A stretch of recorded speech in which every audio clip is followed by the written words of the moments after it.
સો મિત્રો અત્યારે સવારના વાગ્યા છે 4:57 અને મને એવી ભૂખ લાગી હતી અને કંઈક ગુજરાતી આપણું ખાવાનું મન થયું હતું.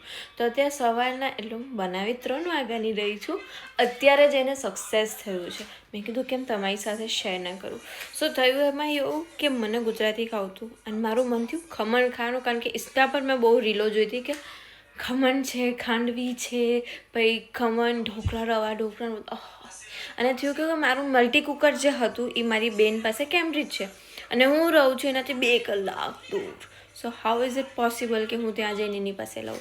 તો મેં બનાવ્યું ખમણ. તમે નહીં માનો, મસાલિયાના ડબ્બામાં મેં બનાવ્યું ખમણ.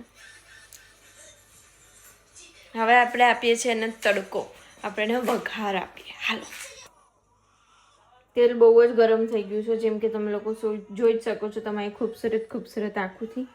હવે આપણે એમાં થોડા ફૂંકાઈ ગયેલા, મારા જેવા ફૂંકાઈ ગયેલા લીમડો નાખીશું. હવે એની અંદર આપણે નાખીશું સરસ મજાની રાઈ. કોને કોને રાઈ બહુ જ ભાવે છે? મને તો બહુ ભાવે. ફટ થઈ જશે અમુક લોકોની જેમ.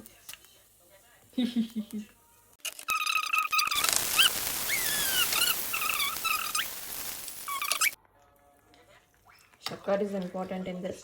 અહીંયા આવી ઝીણી ખાંડ, મને કોઈ લાગે કે આખી ખાંડ છે. જો,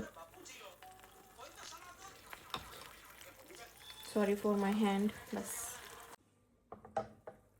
હવે આજ પાણી આપણે આની જે તિરારો છે એમાં નાખી દઈશું. તિરારોમાં નાખી દઈશું આપણે આ પાણી. મસ્તીના મારા ખમણ તૈયાર. યાર શું તો ખરી કેવા મસ્ત લાગે. એવા જ પોચા બન્યા છો. સોફ્ટ એન્ડ પોચા. હમણાં હું તમને બતાવું કાઢીને. જો મેં પાણી વધારે નાખ્યું because I like this bit juicy. આ તો જોઈએ જ. મસાલીઓ અહીંયા છે ને મસાલિયાની ડબ્બીઓ અહીંયા છે. મસાલું થઈ ગયું છે હવે કપડા વગર. So this is my masaledar chai and my khaman is waiting, or I am waiting, you can say like that. સંતુષ્ટિ મળે છે. સો આવી જ રીલ્સને જોવા માટે મને ફોલો કરવાનું જરા પણ ના ભૂલતા. એના લાઈક કરજો, કમેન્ટ કરજો, શેર કરજો, એના ફોલો જરૂર કરજો. Thank you. હવે મસ્ત ખાઈ લઉં. મારું પેટ પતલું થઈ ગયું, હું પતલી થઈ જઈશ આવી રીતે.